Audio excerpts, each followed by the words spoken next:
This is Optimal Finance Daily, episode 996, How to Calculate Your Debt-to-Asset Ratio and Check If It's Good, Part 2, by Ramit Sethi of IWillTeachYouToBeRich.com. And I'm your host and narrator of the show. My name is Dan, and I'm here each and every day, 7 days a week, reading to you from some of the best personal finance blogs on the planet.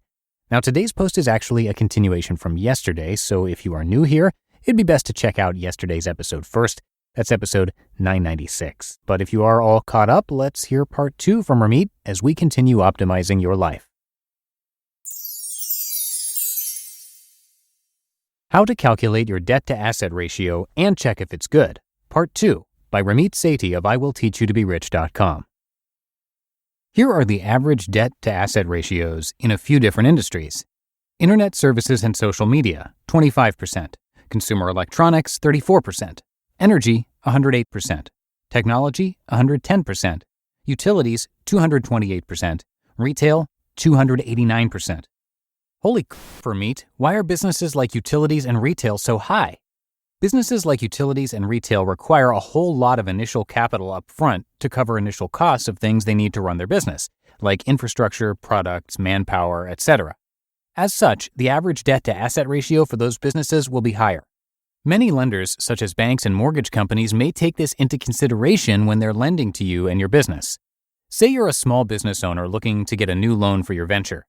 After totaling everything up, you find that you owe about $25,000 in debt and own about $100,000 in assets. After dividing your debt by your assets and multiplying that number by 100, you discover that your debt ratio is 25%, which is just about the average if you work in internet services and stellar if you work in retail. However, if those numbers were flipped, you owe $100,000 in debt and own only $25,000 in assets, your debt-to-asset number would be 400%, which is just awful no matter what your business does. A note on debt-to-equity ratio. Sometimes lenders will look at a business's debt-to-equity ratio instead. Chances are this doesn't apply to 99.999% of you, but so you know, debt-to-equity looks at a company's debt compared to shareholder equity, the value of the shares, and is calculated the same way as debt-to-asset ratio. Dollar amount of debt you owe divided by dollar amount of shareholder equity equals debt-to-equity ratio. And then debt-to-equity ratio times 100 equals debt-to-equity ratio percentage. Like debt-to-asset ratio, your debt-to-equity ratio will vary from business to business. However, general consensus for most industries is that it should be no higher than 2 or 200%. But Ramit, I don't have a big company or business. Does any of this matter to me? Yes, because there's a formula that creditors and lenders use to assess the risk of individuals like you.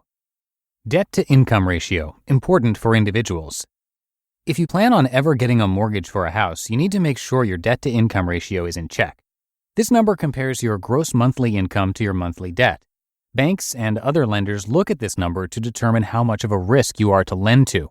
The more of a risk you are, the less of a chance they'll lend to you at all. Much like your debt-to-asset ratio, calculating it is simple. Dollar amount of monthly debt you owe divided by dollar amount of your gross monthly income equals debt-to-income ratio.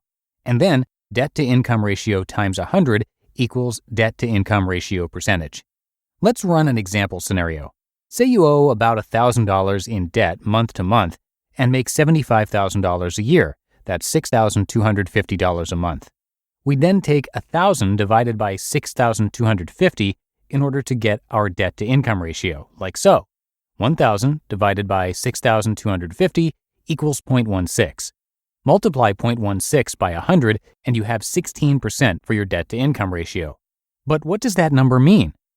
What is a good debt-to-income ratio? The lower the number is, the better. According to Wells Fargo, the ideal debt-to-income ratio is 35% and below. That said, most lenders will provide you a loan up to 43 to 45%. So if your debt-to-income ratio amounted to 16%, like in the example a moment ago, you'd be in good shape for a home loan. If your debt-to-income ratio is a little higher and you want to lower it though, I'd like to help you out.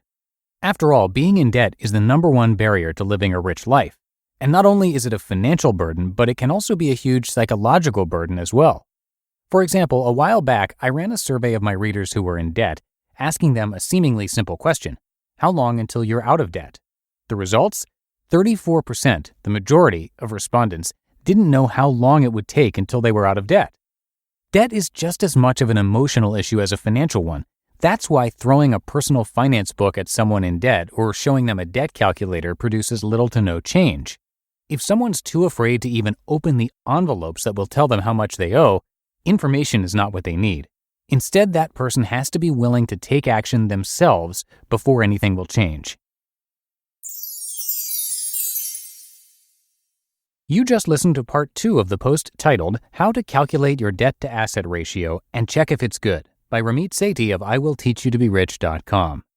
And that's 996 episodes of Optimal Finance Daily in the books, believe it or not. Thank you so much for your support along the way and for listening each and every day. And I'll be back with more posts for you starting on Monday. So have a great rest of your weekend, and I'm going to catch up with you tomorrow, where your optimal life awaits.